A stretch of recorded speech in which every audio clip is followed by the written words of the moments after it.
The tale unfolds with the introduction of mainland imperial martial arts, which recounts a legendary collection known as the Catalogue of 9 Essay recipes, authored by the ancient magic emperor. This emperor meticulously recorded the pinnacle of his life studies.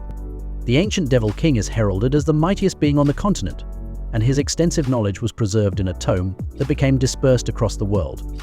This tome is revered as the Book of 9 Secrets, a mystical text imbued with incredible power. Mastery of this book enables one to grasp the very realms of heaven and earth. Currently, this coveted book resides with the magic emperor named Jifan, who sits regally on his throne, clutching the powerful tome. He gazes at it with unwavering focus and a glint of ambition in his eyes. However, the existence of this book has become known, making him the target of numerous martial arts experts eager to claim it for themselves. His residence is now besieged by assailants. Although danger looms, he is confident in his ability to vanquish any challenger. In a state of panic, his disciple Shaolin rushes in, exclaiming that the mountain troops are surrounded by foes and that many have perished. Despite looking younger than Jifan, Shaoqing, Jifan's student, conveys the urgency of the situation, stating that the 7 emperors are approaching. Remaining composed and self-assured, Jifan reassures Jing not to fret. He believes no one can overpower him. Rising from his seat, he strides outside, asserting that even the 7 emperors are no match for him. To his astonishment, he discovers that his forces have been defeated. Now he stands defiantly on a rocky cliff, facing a horde of enemies brandishing weapons, all eager to seize the Book of 9 Secrets. Yet Jifan remains unperturbed, regarding them as mere insects. The battle commences. Jifan launches his attacks, systematically eliminating his adversaries. Amidst the chaos, a voice calls out, vowing that they will not allow him to escape. Jifan chuckles at their threats, confronting them fearlessly. These opponents are none other than the 7 emperors, who propose a bargain: surrender the book, and they will spare his life. Unfazed, Jifan declares himself the supreme leader among the 8 royals recognized by the sanctuary. No one can stand against him. He revels in his full might. With a taunting demeanor, he questions their folly in staring down their own demise. One of the elder emperors replies, asking if Jifan knows his situation. He is the enemy of the whole sanctuary, and there are powerful individuals beyond him. Then the younger emperor speaks up, addressing him, saying that the book is a relic of the ancient emperor in the name of the Holy Land. Jing comes up behind Jifan, saying this is no good, that is the strongest emperor of the Holy Land. Jifan replies with pride that they are the enemies of the Holy Land. He declares loudly that even being a villain, he will destroy them all. Suddenly, a sword crosses the chest of Jifan, causing him to freeze with pain.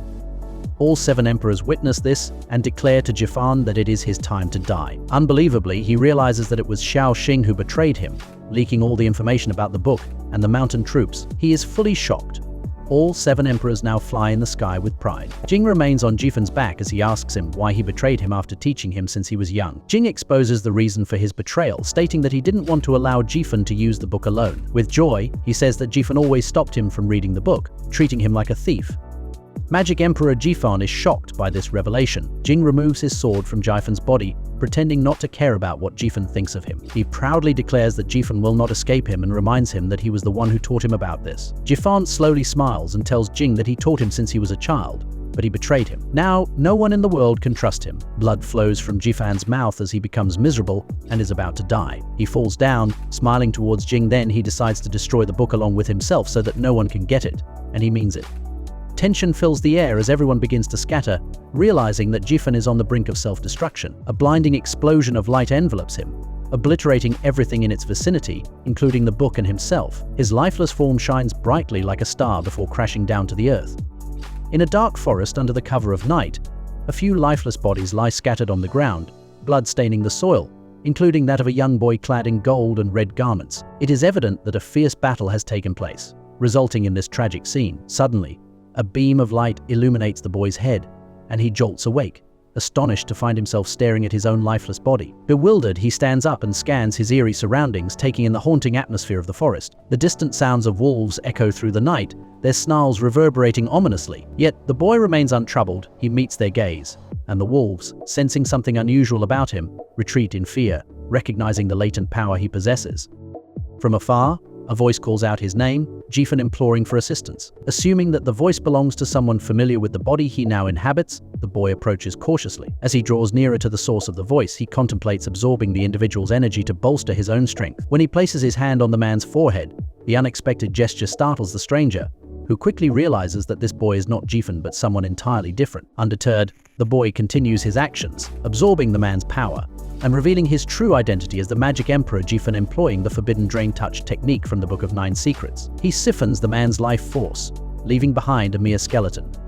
As dawn breaks and the sun begins to rise, the boy feels the newly acquired power surging within him. He reflects on how the draining process persisted throughout the night, astonished by its duration. Fully cognizant of his transformation into the Magic Emperor, now residing in Jifan's body, he starts to experiment with his newfound magical abilities. With a mere flick of his wrist, he conjures a brilliant light that obliterates a large stone blocking his path. Thrilled by the display of his immense strength, he considers his next course of action. He recalls his vow to take revenge on Jing for his betrayal and swears to bring chaos to the Holy Land upon his return. Determined and ready for his mission, he resolves to annihilate the Holy Land.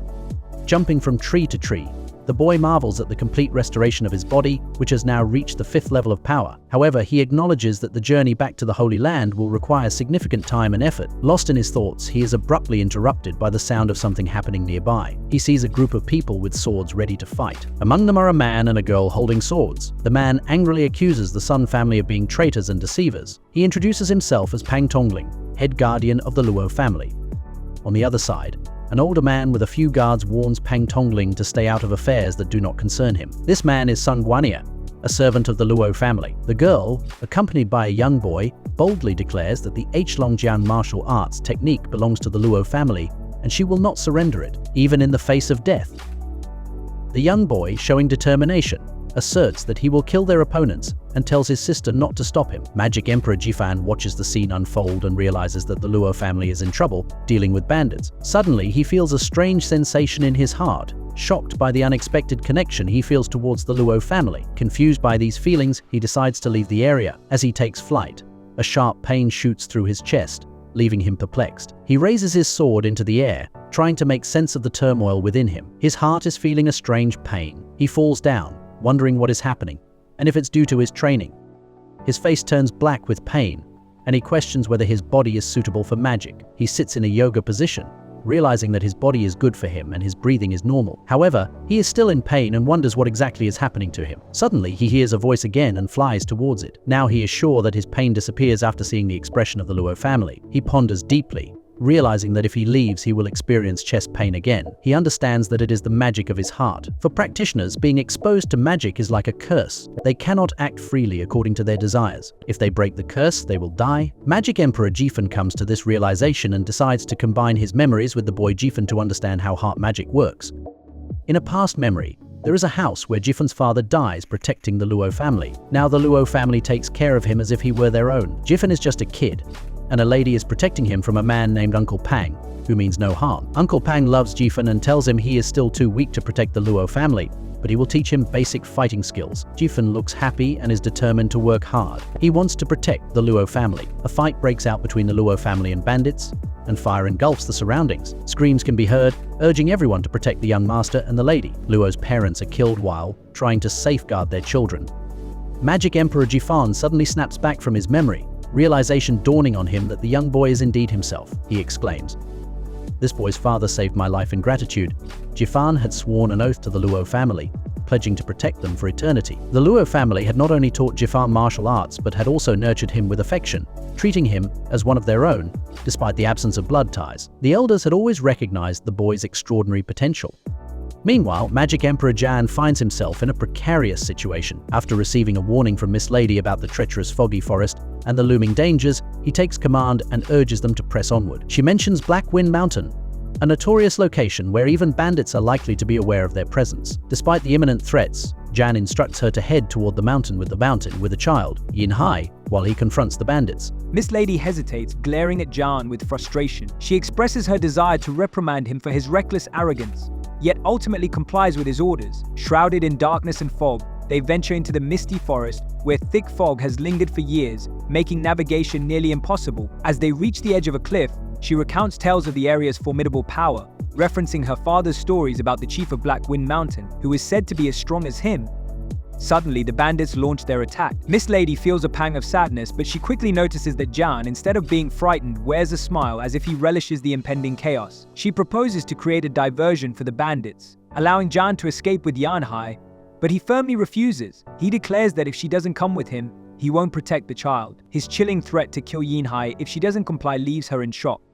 Tensions rise as Jian confidently asserts that he will obliterate the bandits and their leader, Sun Guan, a formidable adversary. Miss Lady warns him that Sun Guan possesses immense CH power, and that defeating him will not be an easy task, even with magical abilities. She expresses her concerns over Jian's sudden arrogance, realizing that he has undergone a significant transformation. Ignoring her protests, Jian commands her to hand over a spiritual stone, insisting it is her family's last hope. Reluctantly, she presents a treasured family ring, which Jian accepts and harnesses to activate a mystical array hidden within the forest.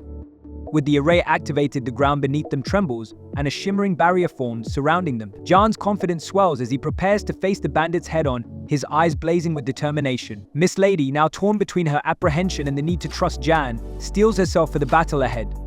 Purple light illuminates the cliff and surrounding forest, shocking both Miss Lady and Yinhai. The entire place transforms as Jian demonstrates his command over powerful magic, leaving the lady and kid awestruck. Jian explains that the array method is more valuable than any martial technique. As they walk through the forest, Miss Lady grows increasingly suspicious of Jian's power, wondering how a former slave could accomplish such feats.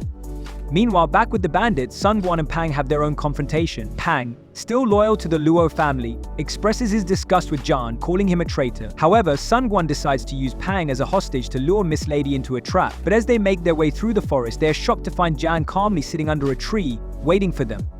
Jian reveals that he has paralyzed both Miss Lady and Yinhai, using them as leverage. He proposes a deal to Sun Guan, offering their lives in exchange for his own safety. Intrigued, Sun Guan agrees, though he remains suspicious of Jian's true intentions. Jian hands Sun Guan a red rope, claiming it will guide him through the forest to where Miss Lady and Yinhai are hidden.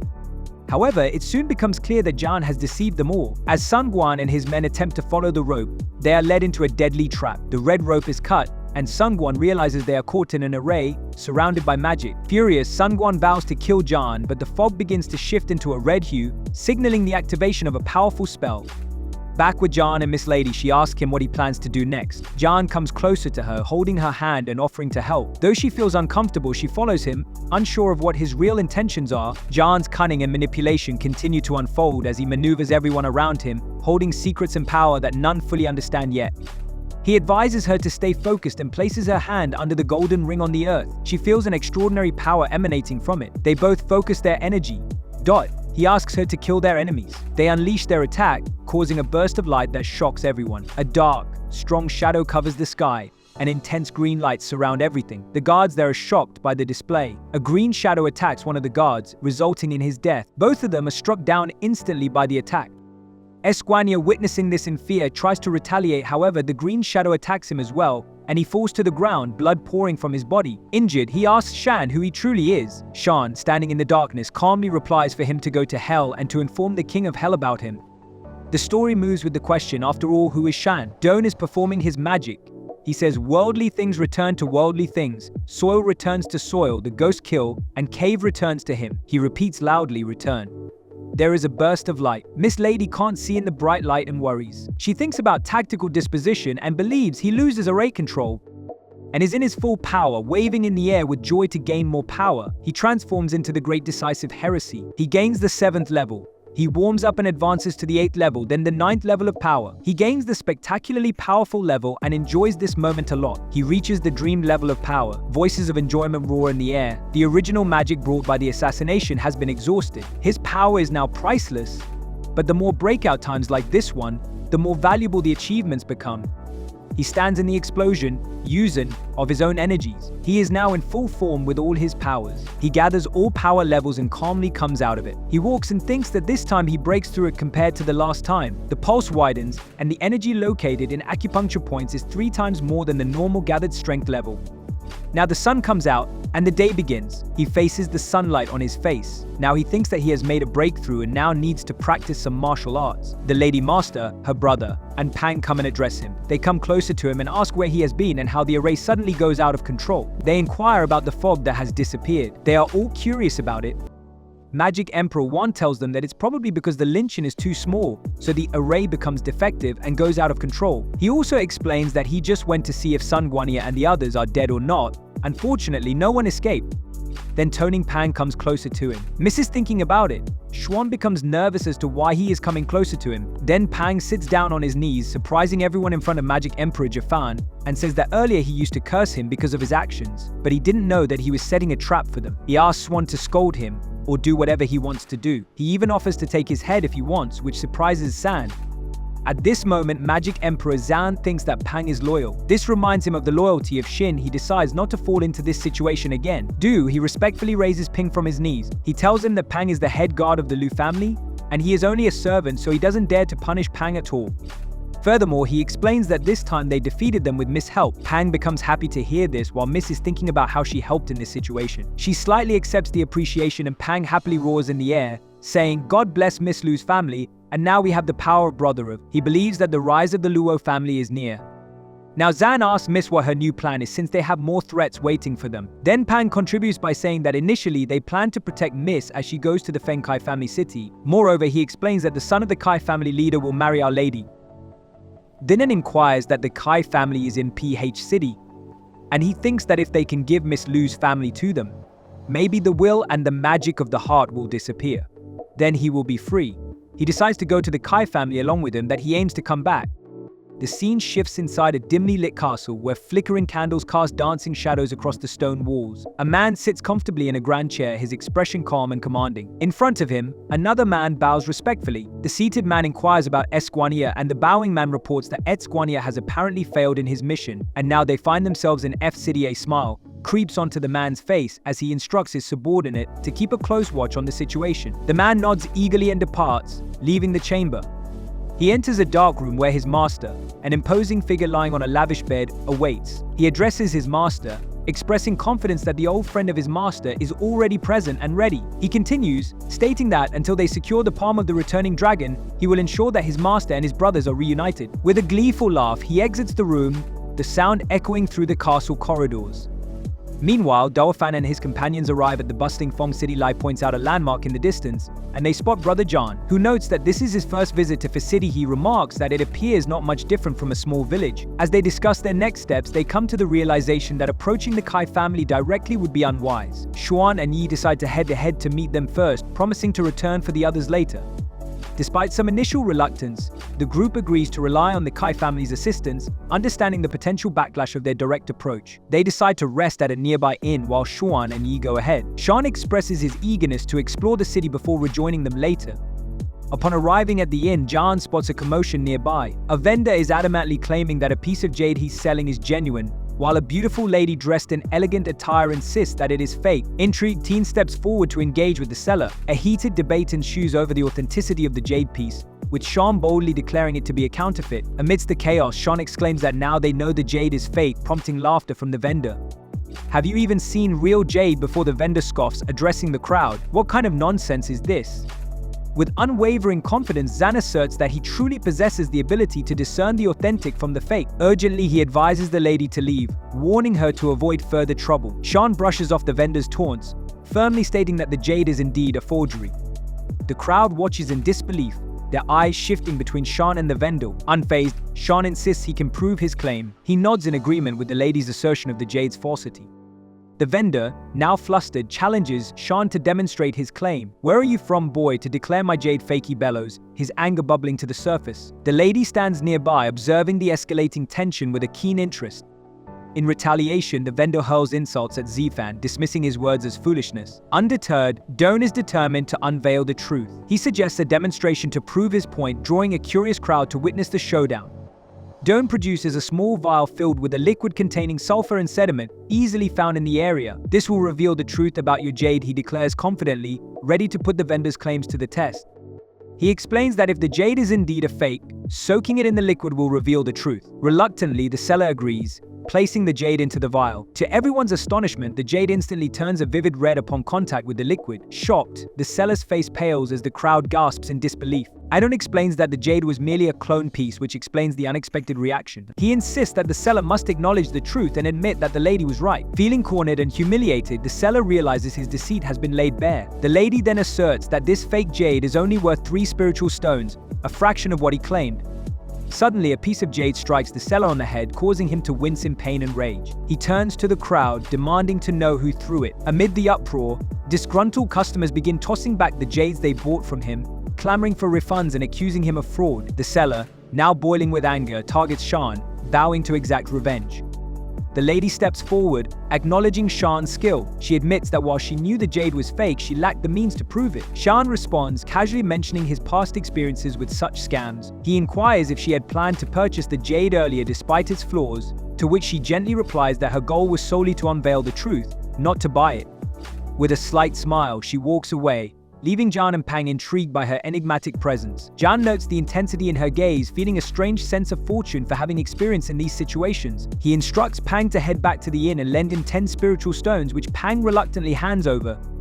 As Jan enters a nearby alley, two men suddenly appear, blocking his path. They demand he surrender all his belongings, but Jan remains unfazed, ready for a confrontation. The men are overconfident, believing their numbers will ensure victory. However, in a swift and unexpected move, Jan draws his weapon, dispatching one of the men with a decisive blow. The second man tries to flee, but Jan quickly apprehends him, gripping his wrist tightly. Sensing the danger, Jan presses his blade against the man's neck. Panicked, the man admits that they were hired to attack him, revealing there's a bounty on his head. Unmoved by the confession, Jan knocks the man unconscious and binds him securely before walking away from the alley, contemplating the implications of having a bounty on his head. As he exits, he pulls out the jade he collected from the seller earlier. Examining the piece closely, he feels an overwhelming surge of energy emanating from it. It dawns on him that this jade contains an immense reservoir of power. With a focused expression, he begins to unlock the energy within the jade, discovering that it holds the essence of countless spirits and creatures, each whispering secrets of strength and knowledge. Jan realizes this newfound energy could be pivotal in his journey, and he contemplates how to harness it effectively. As he walks, he thinks about the challenges that lie ahead and the mysterious lady who seemed to have a deeper understanding of the jade's worth. With newfound determination, he sets his sights on the next steps in his quest. He reflects on how unexpectedly easy it was for him to implant a bloody baby. Knowing that he possesses one, he decides on the martial arts he will use and develop next. Having made his decision, the following morning, Jifan emerges from his room and meets Pang. He asks how Pang's business went. Caillou arrives to remind them of their duties. Sean asks Pang why he guarded the door for 10 days. Pang replies that he did so to prevent anyone from disturbing Zan. Zan thanks Pang for his hard work, and Pang is happy to receive the appreciation. Pang offers further assistance, suggesting they hurry as they cannot keep the young lady and master waiting. Sean questions why Pang doesn't wonder what he was doing inside for 10 days. Pang thinks that it is Zan's own business and assures him that he will share the information when the time is right. He urges Sean to quickly join the young lady and master as they have been waiting. Sean reflects on the unconditional trust he has never experienced before. Now, they stand in front of a magnificent house in Fong City. However, they are stopped by guards with swords who warn them not to approach the Kaifu family's residence. Pang introduces himself as a guardian of the Lu family and introduces Zan as the family's housekeeper for the young lady. Internally, Zan notes that he is not truly a household servant of the Lu family. Pang whispers to Zan that Kai Jalai had introduced him as such a few days ago. Sean congratulates Pang but ponders how a demon magic expert like himself could become a housekeeper for a small family. Nevertheless, Sean perceives the unfriendly attitude of the guards and doubts that the Kai family is a place to be trusted. He worries about how they treat the young lady and master with such cruelty. Pang aggressively comments that they don't even extend the lightest hospitality. Zan thinks that they don't see the young lady and master as human beings and challenges Pang to take a closer look. They find the young master sitting alone on a sofa in a room. Upon opening the door, Jan apologizes for being late and asks about his sister. The young master explains that his sister went to meet her fiancés, and that the head of the He family asked her to return and cancel the marriage contract. Zan becomes agitated, believing that this is a personal insult. He holds the young master's hand and urges him to leave, expressing his disdain for the Kai family. The young master, in a solemn state, reveals that there is a lake where Miss Luo is standing. Her fiancé, Xiao Tinga, is with another girl, engaged in a playful interaction. Xiao Tinga addresses Miss Luo aggressively, urging her not to bother him. He makes it clear that there is nothing between them anymore and emphasizes that only he is in his eyes. The girl speaks up, asserting that Xiao Tinga is no longer interested in Miss Luo, and that she is his beloved. Miss Luo speaks up, reminding him that she did not expect him to cancel the marriage. She asks him to consider the memories of their two families growing up together. Xiao, however, maintains his stance, stating that he has nothing for her now. Miss Luo addresses him by his name, realizing that they have indeed grown up together. She pleads with him to help her family, but the girl intervenes and slaps Miss Luo, warning her to stay away from Xiao Tinga because he belongs to her. She aggressively advises Xiao Tinga to distance himself from Miss Luo in the future. Xiao Tinga tries to calm the situation down, confessing that his heart belongs only to Miss Luo. Miss Luo becomes depressed, worrying about the future of her family. She cries and pleads with everyone, expressing her concerns about her family. Shan approaches her, launching an attack on both Xiao Tinga and his girlfriend. They question him, asking who he is. Shan addresses them as a couple of underscore individuals and asks them for daring to cross paths with his lady. Miss Luo looks on shocked and unsure. They all demand to know who Zan is. Xiao realizes that Shan's speed is incredible and considers him a genius comparable to himself. The young master and Pang also arrive at the scene. Jifan holds his face, astonished by his own reaction and how he hurt Luo. Despite knowing all the suffering in the world, he questions why he was affected by the bullying of a little girl. Dune, in his heart, realizes that there is no reason for him to hold on to pain. He understands that it can always be attributed to the former owner of this body. He feels a strange sensation in his heart and decides that he will spend some time dealing with the Luo family on his own. He grabs Luo's hand and suggests they leave. However, the girl, intervenes and warns them not to leave so easily. After striking them, Luo questions what wants from them. Demands that Chan kneel before her and count out 3 times, specifically targeting him. Luo thinks that this is asking too much. Xiao Tinga asks Luo not to feel embarrassed. Warns them that she will not allow them to leave and cautions Luo not to risk her brother's life by defying her demands. This shocks Jan and Pang. Shan shouts in protest. Luo believes that they should kneel down while Xiao and become pleased with the situation. Dome once again attacks them, running toward them with incredible speed. He pushes them backward, slapping them so they fall to the ground. Now they are kneeling before Shan Yu angrily shouts that if they all beg her, she will not let them go. In response, Shan kicks Xiao Tinga in the face, sending him flying through the air. The young master, Uncle Pang, and Luo look on in astonishment. Shan scoffs, believing that they do not deserve to kneel before him. Then, a man in a blue costume emerges, asking who is disturbing the Kai family. He is Xiao Tinga's father and the head of the Kai family. Xiao Tinga points towards Shan, revealing that Shan struck him and now his father stands before him. Shan realizes that the man is at the 8th fond realm of cultivation. Xiao Tinga's father is surprised that Shan can determine his cultivation level with just a glance. He acknowledges Shan as the butler of the Luo family. Shan himself, having heard that the Luo family was recruiting a new butler, didn't expect him to be so young and mysterious. He concludes that there is an external force supporting Shan now and that he no longer needs to be afraid. Yi's face is badly injured, and she pleads with Uncle Kai to punish them. Uncle Kai addresses Luo, stating that he has been kind enough to her and her brother. He warns that if she doesn't pay the price for this incident, it will cause trouble for him. Shan taunts Uncle Kai, remarking that the head of the Kai family is getting older and bullying a little girl. Fan steps forward in front of Luo and asks the head of the Kai family to have a discussion without pretending to be good. He reminds him not to forget the issue of the marriage contract. Uncle Kai responds that he will not show any mercy and will explain everything to Fan today. He asserts that he holds the power over all their lives and presents 2 choices: fight or die. He promises to show Fan his strength. Uncle Pang shouts out, revealing that Uncle Kai possesses the power of the 8th layer and that they are all in grave danger. Luo begs Uncle Kai for the life of her brother. Yahi, the magic Emperor Jan, initiates the fight and rebels in it. He charges toward Uncle Kai and launches an attack. Uncle Kai retaliates furiously with his full power, but to his surprise, it is challenging for him to gather his chi power, and Fan manages to survive his powerful strikes. Uncle Kai claims that Fan is lucky, but Fan does not believe in luck, he only believes in strength. Suddenly, there is blood on Xiao Tinga's hand and Fan draws Uncle Kai's attention to it. Blood is coming out of Xiao's mouth. Uncle Kai angrily demands to know what Fan has done to his son. Fan reveals that he simply wanted to show him his power and that he can take his son's life at any moment. Fan advises Uncle Kai to be careful around him. Uncle Kai pleads with him to stop, stating that he believes in him.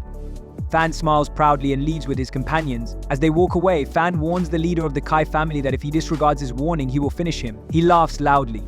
He asks Uncle Kai if he will allow them to leave. Uncle Kai replies that in the past, the old man was too lazy to receive them, but now he will let them go back to the mountain. He explains that Fan needs to be eliminated as soon as possible to avoid future threats to his family and plans to make arrangements swiftly.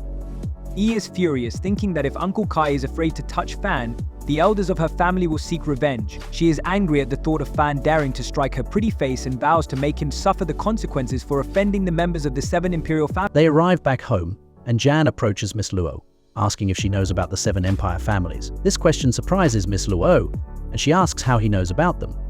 Uncle Pang also expresses curiosity about the 7 empire families. Miss Luo begins to explain that in the past, they had no connection with the Guan Yunan and the 7 empire families. However, now that they live in the city, if they were to encounter any of the 7 empire families, they should quickly avoid them, even if it means avoiding a dog from one of those families. Uncle Pang listens attentively and realizes that Miss Luo is always composed, even when facing the Kai family, who are considered the #1 family in the city of Frank. He never expected her to be affected like this.